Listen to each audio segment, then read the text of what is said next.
Hello, ladies and gentlemen, and welcome back into Key Time Sports. It is Key Time coming back to talk about the first round matchup of the college football playoff, with when it consists of Notre Dame, Indiana, Texas, Clemson, Penn State versus SMU, and Ohio State versus Tennessee. Now, now over the weekend, we experienced a couple of blowouts in this game. The first game really wasn't a game if you were watching all through. It was Indiana and Notre Dame. Notre Dame had this game, they were leading by the score of 27-3. And then Indiana scored two touchdowns to at least make the score respectable. But from what I saw, I watched the entirety of this game, and Indiana, they did not belong in this game. I mean, if we want to keep it a buck, the Indiana Hoosiers did not belong in this game. That is why I say Indiana, they are a basketball school. They don't know how to do well in football. You can even see he was 20 of 33, 200 downs, one interception.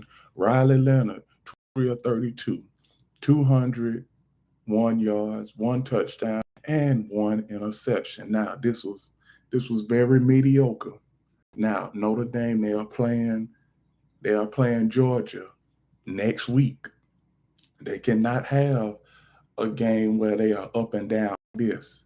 Now, the rushing attack for Notre Dame. Now they got a good rushing attack, but you're not going to be able to rush consistently on the Georgia Bulldogs because Georgia is one of the top five rush defenses in all of college football. You can see that. Indiana's rush defense it's not great. It was not great at all. And even through this game, Notre Dame had 193 yards total as far as the rushing attack. Also, when it comes to Indiana, 63 yards rushing. So they didn't do anything. They didn't do anything right.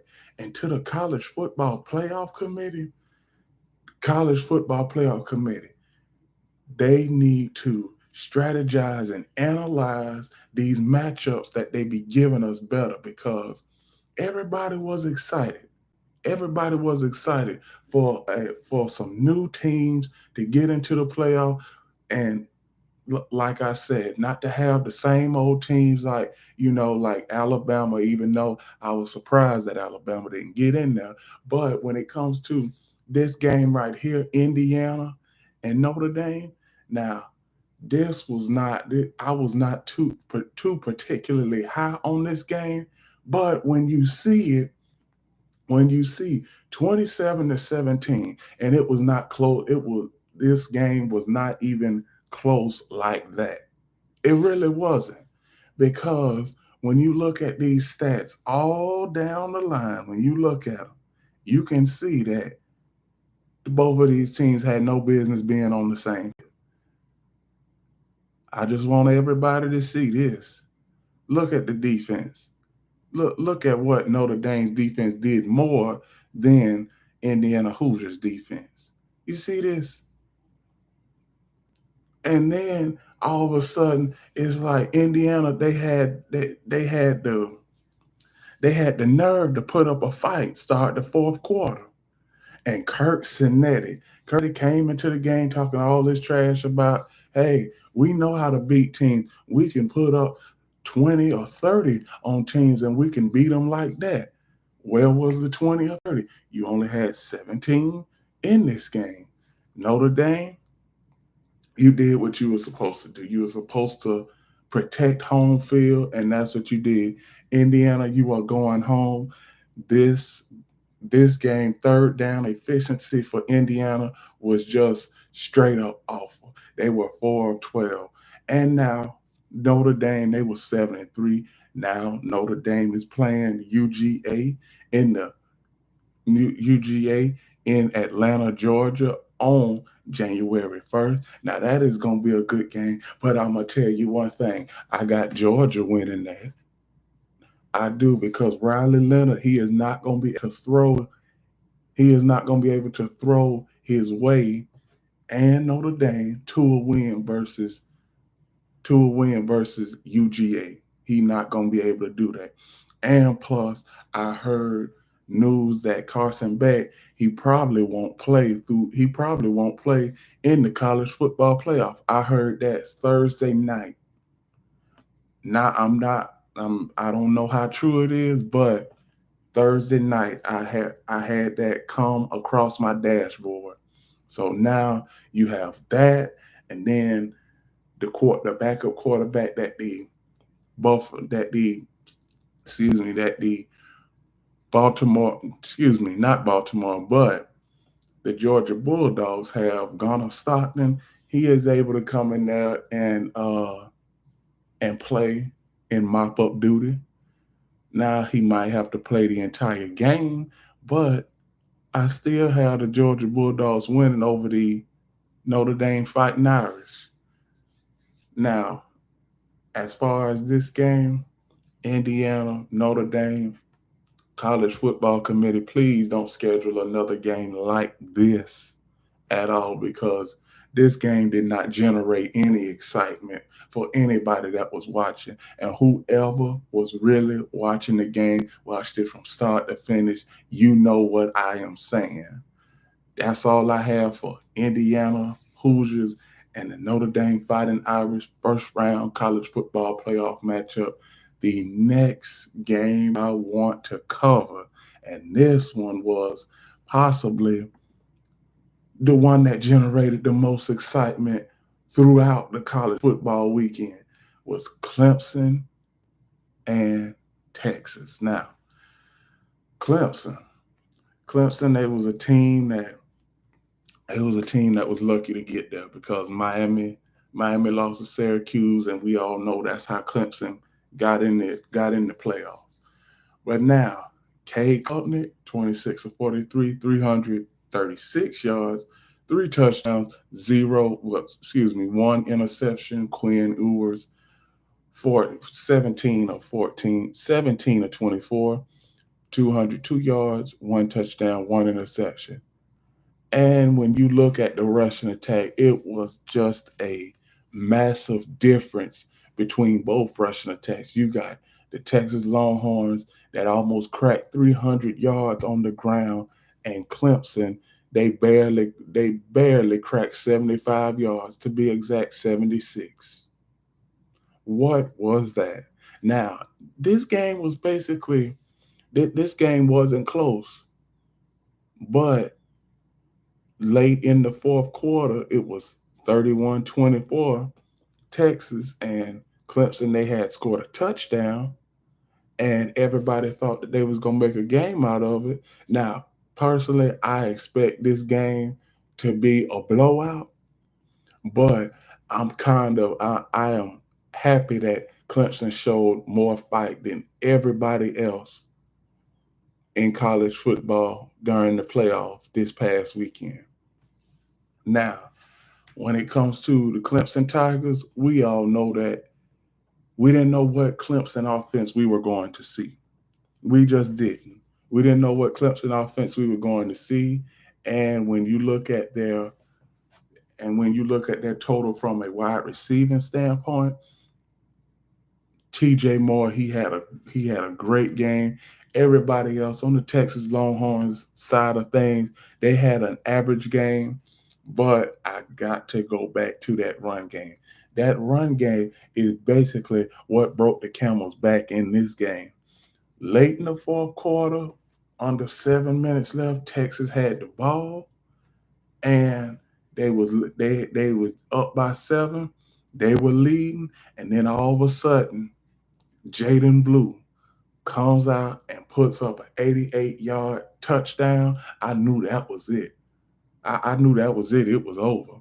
77-yard touchdown, Jaden Blue. I knew that was it, because he turned the lights out on the Clemson Tigers. And after that, Clemson, they couldn't do anything else about it. So Clemson, at the start of next season, As far as for this game, third down efficiency, it was pretty much all in Texas' favor. Clemson was 3 of 12. Texas was 6 of 12 on third down. So Clemson, they will be playing Arizona State now. Texas, I believe that Texas is going to expose the Arizona State Sun Devils. I don't even think that that is going to be a game. Now that will be a blowout. I don't care. I don't care that Arizona State has a runaway train at running back. I believe that Clemson's run defense. Now, just like I'm gonna give y'all, I'm gonna give y'all the stats for this game. Defense. Clemson's run defense for this game. Let's see. They only gave up 76 yards this game. Now, Clemson, they had a little bit of a runaway train. Arizona State, they have a runaway train at running back. So, what type of confidence do I have in Arizona State's run game that is going to run through the Texas Longhorns defense? I don't have any kind of confidence in Arizona State that they can run consistently through the Texas Longhorns defense. That is why Texas they are going to neutralize Arizona State's run, and they are going to force that quarterback to throw his way. And that is why Texas is going to expose Arizona State come New Year's Day, which is next week. And with that, that's all I have for the Clemson Tigers and the Texas Longhorns. The name I'm going to cover is the SMU Mustangs and the Penn State Nittany Lions. Now, this game was pretty much one of the worst in college football this week, but the last game I'm going to talk about is going to take that cake. Penn State, a team that this was their first time getting into the college football playoff. SMU's first time getting into the college football playoff. But let me tell you what I dislike about this matchup. This entire matchup, when the college football playoff committee said that it would be SMU and Penn State in the first round, I was saying to myself, I'm like, what in the hell are you doing? Because SMU, outside of playing Clemson and showing a good game against Clemson in the ACC championship game, what else was there? Because SMU 3-11 really didn't do anything. Penn State, we all know how I feel about James Franklin. Now, congratulations to James Franklin on getting his first win in the college football playoff. Now, Kevin Jennings, 20 of 36, 195 yards, one touchdown, three costly interceptions. They proved he threw these three interceptions early in the game, and particularly he threw them in the second quarter. And that was just that pretty much was the writing on the wall for this game. Drew Aller, he was 13 of 22, 127, zero touchdowns, zero interceptions. And when you look at that, this game was basically Penn State. But what won them this game is those three interceptions that immediately went into touchdowns. If they didn't have those three interceptions, this game would be much closer, obviously, but Penn State would actually win. Now, when you look at their rushing attacks, Penn State's rushing attack cracked almost over 200 yards, 189 yards rushing to be exact. SMU's running game was 58 yards. Wide receiving for Penn State. Here it is on the screen. You all can look at it. But Penn State is one of them teams where they needed a breakout moment, and they got their breakout moment. Now, Penn State against Boise State, even though that they can run the hell out the ball with Ashton Genty, Penn State, they might be able to stop Ashton Genty in his tracks come New Year's Eve. We just don't know about that. But I'll give y'all my predictions on all of those games coming next week.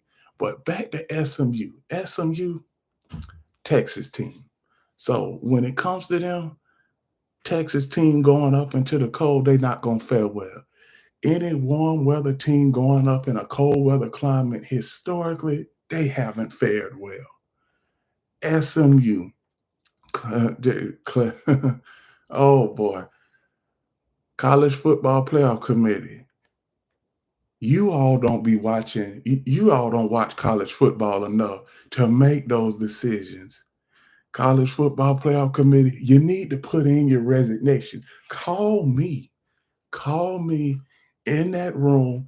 Get me at that desk so I can give every college football fan the matchups that we earn as far as being college football fans, because this right here, we did not earn this matchup. SMU and Penn State, that was never a matchup to me in the college football playoff. It was a mismatch on paper from start to finish. And you can see, I'm gonna give Penn State, they wasn't too hot neither on third down. They wasn't too hot neither. But when you look at SMU 3 of 14, Penn State 6 of 13 on third down. Look at it. Both of these offenses are average. If SMU didn't turn the ball over, Penn State still would have won, but it would have only been by 4 to 7 points. It would have. But that was one of the worst games of college football this weekend. Penn SMU, you had a good season. You might come back with the same roster next season, but it is not looking great for you right now because the College Football Playoff Committee didn't know what they was doing. Only thing that qualified SMU for the college football playoff was playing a good game in the ACC championship game versus them Clemson Tigers that I mentioned a few minutes ago. Penn State, congratulations. You going to play Boise State December 31st next week. So good luck, Penn State. SMU, you're going home. That's all I have for SMU and Penn State. The next I'm going to cover, and this is the final game I'm going to cover, but this is not all. This is not all what I'm going to do. I have 2 other videos to do today. So everybody, please be on YouTube. Make sure you have your notification bell ringing. Make sure you follow me at Key Time Sports on YouTube and Key City Sports on TikTok. Now, back to the game.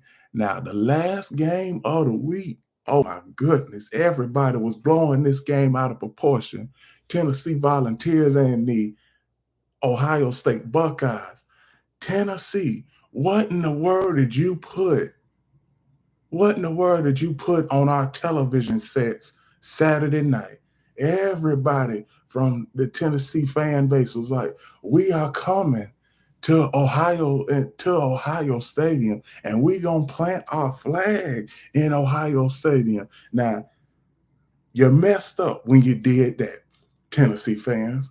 When y'all have a little bit of success, y'all always take it overboard. Now, Tennessee, I always say that you will have 1998 with Peyton Manning to go back to, because outside of that, you haven't been irrelevant in 40 years. You haven't been irrelevant in 40 years. Now, Ohio State, before you could even sit down, get you a beer, and eat your nachos, this game was 21-0 in the first quarter.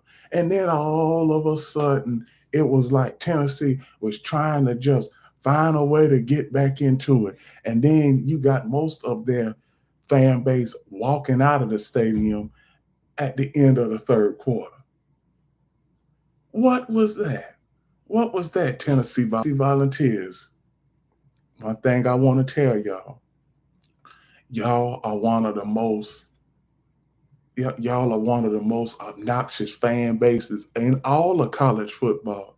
When you win at least 3 or 4 games, that's when y'all say y'all back. Y'all are almost like the Miami Hurricanes fan base. After you get about 5, 6 games, win 5, 6 games straight to start out the season, you be saying you're back. But how can you be back when you have never been a top-notch team to begin with? Now, credit Tennessee. A couple years ago, they was a top-notch team. They lost out on the college football playoff this time, led by Nico Emiliava. They make it to the college football playoff, and then they just lay a damn goose egg in Ohio Stadium. Ohio State, I believe that they needed to exercise because that team up north won in their stadium 3 weeks ago. In Tennessee, they really didn't have a chance. And there was a lot of people that were saying Tennessee would win this game outright. I don't know what y'all was seeing as far as Tennessee coming up in Ohio State and winning on the Buckeyes home field. I don't know what these bettors were seeing. Anybody that bet Tennessee in this game, I know y'all lost some money. I know it was somebody that bet some stupid money on this game. He bet $4,000 on Tennessee that Tennessee would win. And I'm pretty sure, I don't know who the guy is, but I saw him in somebody chat on YouTube. He said, I bet $4,000. And I'm pretty sure he probably laying in his bed right now and just crying his eyes out because he lost on a game that didn't prove it was no competition. Tennessee Volunteers, you didn't do anything. You didn't do anything. Tennessee, Nico Emiliava, 14 of 31, 104 yards, 0 touchdowns, 0 interceptions. That was nothing. The rushing attack for Tennessee, 152 yards, it was basically non-existent. Ohio State, Will Howard, 24 29, 311 yards, 2 touchdowns, 1 interception. Ohio State's rushing attack, 156 yards, but it was just so they was just so efficient passing the ball through the air. And I got to shout out my guy Jeremiah Smith. Jeremiah Smith, he had a great game. He had six catches, 103 yards, 2 touchdowns, and that he had was 37 yards. So Ohio State, you all are playing a team next that you already played this season and lost to. You playing them Oregon Ducks. The Big O is the Big O versus the Big O. Ohio State Buckeyes versus the Oregon Ducks. Now that is going to be a good game because I expect to see what we saw the first time earlier in the season. That is going to be a good game. Now I'm going to save all of my predictions for the next show. And with that, those are my reactions. College football week one, college football playoff week one edition of my reactions.